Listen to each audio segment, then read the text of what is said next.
Hi friends, welcome back to my channel Sudarshana Reddy. నేను అర్చన. అందరు ఎట్లా మంచిగా, మేము కూడా మంచిగా ఉన్నాము. సో మరొక ఇంట్రెస్టింగ్ అండ్ యూస్ఫుల్ వీడియోతో నేను మళ్ళీ మీ ముందుకు వచ్చేసిన. వాషింగ్ మిషన్ ఎట్లా టబ్ క్లీనింగ్ చేసుకోవాలి, ఎన్ని రోజులకు ఒకసారి వేసుకోవాలి, అసలు ఎందుకు వేసుకోవాలి, అండ్ చిన్న చిన్న రిపేర్స్ వస్తే మనమే ఎట్లా ఇంట్లోనే వేసేసుకోవాలి అనేది నేను ఈ వీడియోలో షేర్ చేసిన అన్నట్టు. చాలా టిప్స్ అయితే షేర్ చేసిన. వీడియో అయితే ఎక్కడ స్కిప్ చేయకుండా చివరి వరకు చూడండి. స్కిప్ చేస్తే అయితే వీడియో అయితే అస్సలు అర్థం కాదు. అండ్ నేను టిప్స్ షేర్ చేసిన కదా, సో మీరు స్కిప్ చేయడం వల్ల ఆ టిప్స్ అన్నీ వెళ్ళిపోయి మీకు అర్థం కాదు. సో వీడియో అయితే చివరి వరకు చూడండి.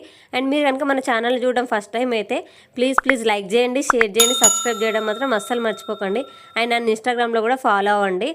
అండ్ నేను బయట ఎందుకు పెట్టినా అంటే వాషింగ్ మిషన్ మాకు ఇంట్లో స్పేస్ లేదు, అందుకనేసి నేను బయట పెట్టేసిన వాషింగ్ మిషన్. అందుకని బయట కార్డ్బోర్డ్ పెట్టేసి నేను అది పెట్టేసిన అనమాట, వాషింగ్ మిషన్కి దుమ్ము పట్టకుండా. అండ్ ఎవ్రీ వాష్ తర్వాత మనకు డెమో ఇచ్చేటప్పుడు ఆ పర్సన్ చెప్తారు కంపల్సరీ మ్యాజిక్ ఫిల్టర్ అని లోపల ఉంటుంది. ఎవ్రీ వాష్ తర్వాత మనము దాన్ని అయితే క్లీన్ చేసేసుకోవాలి అని చెప్తారు వాళ్ళు. అండ్ ఈ డిటర్జెంట్ కంపార్ట్మెంట్ ఉంది కదా, ఇది కూడా క్లీన్ చేసుకోవాలి. ఇదైతే ఎవ్రీ వాష్కి అవసరం లేదు, మనం ఎప్పుడైతే టబ్ క్లీనింగ్ చేసుకుంటామో అప్పుడు చేసుకుంటే సరిపోతుంది. ఈ కంపార్ట్మెంట్ పెట్టే ప్లేస్లో కూడా మనకి మురికి పట్టినట్టు అయిపోతుంది అనమాట. ఎందుకంటే వాటర్ ఒక్కోసారి మంచిగా రావు కదా, వాటరు మనకు ట్యాబ్లో నుంచి అది వచ్చేసి ఇక్కడ అంతా ఉప్పులాగా వేరుకొని ఉంటుంది. సో దీన్ని కూడా క్లీన్ చేసేసుకోవాలి. అండ్ బయట పెట్టినాం కాబట్టి నాకు కొంచెం దుమ్ము పట్టేసింది. దీన్ని కూడా ఒక సాఫ్ట్ మెత్తటి క్లాత్ తీసుకొని తడి చేసేసుకోండి. మొత్తం వాటర్ పోసేయకండి, ఎందుకంటే మిషన్లోకి అంటే లోపలికి ఎక్కడికన్నా వాటర్ పోక రెండు చోటకి వాటర్ పోతే మళ్ళీ ఖరాబ్ అవుతుంది కదా. అందుకోసానికి క్లాత్ని తడి చేసేసుకొని తుడిచేసుకోండి మొత్తము, ఏమంటారు మురికి లేకుండా. అండ్ లోపల హెల్ప్ లైన్ నెంబర్ కూడా ఉంటుంది. ఇన్ కేస్ ఏదైనా మన వల్ల కానీ రిపేర్ ఏదైనా వస్తే ఆ హెల్ప్ లైన్ నెంబర్ చేస్తే వాళ్ళు ఆన్సర్ చేస్తారు. మనకు రిపేర్ చేసే వాళ్ళని ఇంటికి పంపిస్తారనమాట. అండ్ ఈ కంపార్ట్మెంట్స్ ఉన్నాయి కదా, ఇట్లా టూత్ బ్రష్ తోటి క్లీన్ చేసేసుకోండి, ఎందుకంటే డీప్గా క్లీన్ అవుతుంది. అండ్ ఇక్కడ ఉప్పున్నట్టు అయిపోయింది, కొంచెం ఉప్పు వాటర్ వస్తాయి కదా, మరి తాగేటప్పుడే మంజీరా వాటర్ వస్తాయి కాబట్టి ఇక్కడ బోర్ వాటర్ కూడా మేము వాడతాము కాబట్టి ఉప్పున్నట్టు అయిపోయింది అక్కడ డిటర్జెంట్ పోసుకునే కంపార్ట్మెంట్. అండ్ బ్రష్ తోటి క్లీన్ చేయడం వల్ల మన చెయ్యి లోపలికి చెయ్యి దూరలేదు కదా, అందుకనేసి టూత్ బ్రష్ పెడితే ఏంటంటే అది లోపలికి పోతుంది అండ్ డీప్గా క్లీన్ చేస్తుంది. వాటి బ్రష్ యొక్క వాటి పనులు ఉంటాయి కదా, అవి సన్నగా ఉండి ప్రతి మూలకు పోయి నీట్గా క్లీన్ చేస్తుంది. మనం వేరే సబ్బు కానీ సర్ఫ్ కానీ పేస్ట్ కానీ పెట్టాల్సిన అవసరం ఉండదు, ఆల్రెడీ దాంట్లో డిటర్జెంట్ ఉంటుంది కదా, దానివల్ల నురుగు వచ్చేస్తుంది. అండ్ ఈ మ్యాజిక్ ఫిల్టర్ కంపార్ట్మెంట్లో లింట్ అంటే బట్టల యొక్క పోగులు ఉంటాయి కదా, అవి ఊడిపోయి అందులో చేరుతాయి అన్నమాట. మనం ఎప్పుడైనా స్వెటర్స్ కానీ బెడ్షీట్లు కానీ వేసినప్పుడు అందులో చేరుతుంది కదా, అవి ఉంటాయి అక్కడ. సో ఇంకా మన చేయి ఎక్కడైతే పట్టదో అక్కడ అన్ని చోట్ల కూడా మనం టూత్ బ్రష్ పెట్టి మంచిగా నీట్గా క్లీన్ చేసేసుకోవాలి. మనం ఎన్ని రోజులకు ఒకసారి వేసుకోవాలి, అంటే మంత్లీ వన్స్ కంపల్సరీ వేసుకోవాలి మనం టబ్ క్లీనింగ్. అట్లయితే మనకు వాషింగ్ మిషన్ యొక్క లైఫ్ ఎక్కువ ఇస్తుంది అనమాట లైఫ్, అండ్ మంచిగా పనిచేస్తుంది.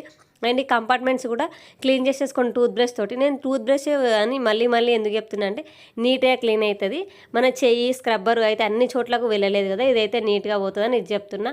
అండ్ మ్యాజిక్ ఫిల్టర్ వచ్చేసి ఇలా చెప్పిన కదా ఇందాకనే, స్వెటర్స్ బెడ్షీట్స్ ఏవైనా పోగులు వేయేటి డ్రెస్సులు వేసినప్పుడు ఆ పోగులన్నీ ఇందులో వచ్చి ఇరుక్కుంటాయి అన్నమాట. అవి ఉండడం వల్ల కూడా మురికి పోదు మనకు వాషింగ్ మిషన్లో బట్టలు వేసినప్పుడు. అట్లా క్లీన్ చేసేసుకొని ప్రెషర్ వచ్చే ట్యాప్ కింద పెట్టేసి ఇది క్లీన్ చేసేసుకుంటే అందులో ఉన్న పోగులన్నీ వెళ్ళిపోతాయి అన్నమాట.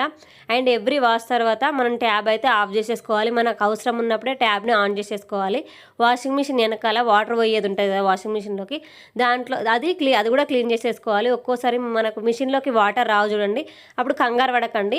ఇట్లా వెనకాల పైప్ ఉంటుంది కదా, పైప్ తీసేసి లెఫ్ట్ సైడ్ తింపితే అది లూజ్ అయిపోతుంది. దాంట్లో ఇక్కడ మ్యాజిక్ ఫిల్టర్ ఉంటుంది, దీనిలో ఏమైనా చెత్త కానీ మట్టి కానీ ఏమైనా అది వాషింగ్ మిషన్లో పోకుండా ఇక్కడ ఆపేస్తుంది అనమాట.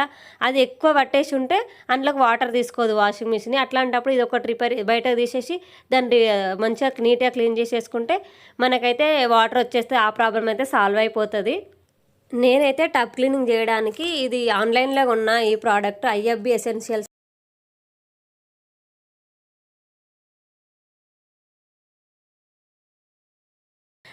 ప్రోడక్ట్ ఇదైతే. సో నేను ఇది వాడుతున్నా, ఆన్లైన్లో మంచి రేటింగ్ ఉంది దీనికి, అందుకే నేను ఇది యూజ్ చేస్తున్నా. మనము మంత్లీ వన్స్ ఇది చేయాలి ఖచ్చితంగా, అంటే టబ్ క్లీనింగ్ చేయాలి. అట్లా చేయడం వల్ల బట్టలు మురికి మంచిగా పోతాయి. అండ్ మనం క్లీన్ చేసుకున్న కంపార్ట్మెంట్స్ ఉన్నాయి కదా, detergent compartment and magic filter, అవి అయితే పెట్టేసుకుందాం మనము. ఒక ప్యాకెట్ ఒకసారికి మొత్తం వేసేసేయాలి, మొత్తం వేస్తేనే అది డీప్ క్లీన్ చేస్తుంది, హాఫ్ వేస్తే అది క్లీన్ చేయదు. సో ఈ ప్రోడక్ట్కి మంచి రివ్యూస్ ఉన్నాయి ఆన్లైన్లో, అందుకని నేను ఇది తీసుకున్నా. ఇంకా వేరే కూడా తీసుకోవచ్చు, ట్యాబ్లెట్స్ కూడా దొరుకుతాయి మనకి, అవి కూడా తీసుకోవచ్చు. సో నాకు ఈ ప్రోడక్ట్ రివ్యూస్ నచ్చినాయి కాబట్టి నేను ఇది తీసుకున్నా. నేను డిస్క్రిప్షన్లో లింక్ కూడా ఇస్తాను ఈ ప్రోడక్ట్ది. అండ్ ఎవ్రీ వాష్ తర్వాత నేను బయట ఉంది కదా మాది, అందుకనేసి నేను ప్లగ్ కూడా తీసేస్తాను. ఎందుకు ప్లగ్ తీసేస్తా అంటే ఒక్కోసారి షార్ట్ సర్క్యూట్ అవుతుంది కదా, అందుకనేసి ప్లగ్ కూడా తీసేసి మనకు కావాల్సినప్పుడు పెట్టుకుంటే సరిపోతుంది. అండ్ టబ్ క్లీనింగ్ ఎట్లా చేయాలంటే ఇక్కడ ఎకో టబ్ క్లీనింగ్ అనే ఆప్షన్ ఉంటుంది కదా, ఇక్కడ మనకు వాషింగ్ మిషన్ సైకిల్ అని ఉంది కదా, దాని మీద బటన్ ప్రెస్ చేస్తే మనకు ఎకో టబ్ క్లీనింగ్ దగ్గరికి వచ్చినప్పుడు మనం ఆన్ చేసేసుకోవాలి. మినిమం 1.5 hours పడుతుంది, ఇంకెక్కువనే పడుతుంది. ఇంకా చాలా డేస్ అయితే 2 hours కూడా పడుతుంది మనకు టబ్ క్లీనింగ్ కోసానికి. అస్సలు ఏమంటారు ఫాస్ట్గా పోవాలన్నట్టుగా మధ్య మధ్యలో ఆపి చూడడం అట్లాంటిది అయితే అస్సలు చేయొద్దు. ఒకసారి ఆన్ చేసినామంటే ఇంకా అది అయిపోయేంత వరకు దాన్ని అసలు ఏం ముట్టుకోవద్దు, మళ్ళీ బటన్స్ కూడా ఏమీ నొక్కొద్దు. అట్లా చేయడం వల్ల వాషింగ్ మిషన్ అనేది రిపేర్ వస్తుంది. అండ్ వాటర్ కూడా ఊరికే ఆ వాటర్ వస్తూ ఉంటుంటే సడన్గా ఆపేస్తే అది స్ట్రక్ అయినట్టు అయిపోతుంది అన్నమాట వాషింగ్ మిషన్. సో అట్లా ఎప్పుడు చేయకండి, అది నడుస్తూ ఉండనియండి. ఫస్ట్ అయితే వాటర్ తీసేసుకొని అది దాని లెవెల్ చెక్ చేసుకుంటుంది అన్నమాట, ఏంతుంది ఏం చేయాలి అనేది దాన్ని ఒకసారి రీచెక్ చేసుకొని అదైతే నడుస్తుంది. నేనైతే ఈ టబ్ క్లీనింగ్ పౌడర్ అమెజాన్ నుంచి తీసుకున్నా. నాకు ఇది వచ్చేసి 200 per piece, అంటే ఒక ప్యాకెట్ 200 పడింది. ఇందులో మొత్తం 10 వస్తాయి, అంటే మనకి 1 year దాకా వస్తుంది అన్నట్టు ఒక్కసారి మనం ప్యాకెట్ తీసుకుంటే. సో 200కి ఒకటి పడుతుంది. సో వర్తే 200 అంటే మరీ ఎక్కువేం కాదు కదా. సో వర్తే దానికి ఒక టబ్ క్లీనింగ్ చేస్తేనే కదా మంచిగా పని చేస్తుంది. సో ఇట్లా టబ్ క్లీనింగ్ అయితే చేసేసుకోండి. మనకు సేమ్ బట్టలు జాడిస్తే ఎన్నిసార్లు వాటర్ తీసుకుంటుందో సేమ్ దీనికి కూడా అంతే 3 times వాటర్ తీసుకుంటుంది. కాకపోతే ఎక్కువ టైం తీసుకుంటుంది అన్న, టైం టేకింగ్ ఎక్కువ. లోపల డీప్ క్లీనింగ్ చేసుకుంటుంది కదా అది, అందుకని ఎక్కువ టైం తీసుకుంటుంది. అండ్ కింద స్టాండ్ అయితే గట్టిది తీసుకోండి, మంచిది. స్టాండ్ కూడా మనకు స్టాండ్ కరెక్ట్గా లేకపోతే కూడా వాషింగ్ మిషన్ రిపేర్ వస్తుంది. అది దందని అటు ఇటు ఊగేసి అది రిపేర్ వస్తుంది. సో స్టాండ్కి కూడా ఖచ్చితంగా ప్రిఫరెన్స్ ఇవ్వాలి, మంచి స్టాండ్ తీసుకోండి, అట్లయితేనే వాషింగ్ మిషన్ రిపేర్ రాదు. అది కూడా ఒక కారణము వాషింగ్ మిషన్ రిపేర్స్ రావడానికి. సో టబ్ క్లీనింగ్ అయితే అయిపోయిన తర్వాత ఇప్పుడే క్లోజ్ చేసేయకండి.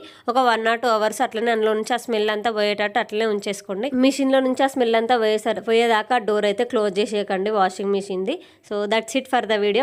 మీకు ఇంకేమైనా డౌట్స్ ఉంటే నాకు కామెంట్ సెక్షన్లో కామెంట్ చేయండి, నేను దాని మీద కూడా వీడియో వేయడానికి ట్రై చేస్తాను. So that's it for the video. మళ్ళీ వీడియోలో కలుసుకుందాం. అప్పటిదాకా చూస్తూనే ఉండి సుదర్శనారెడ్డి, నేను అర్చన. బాయ్.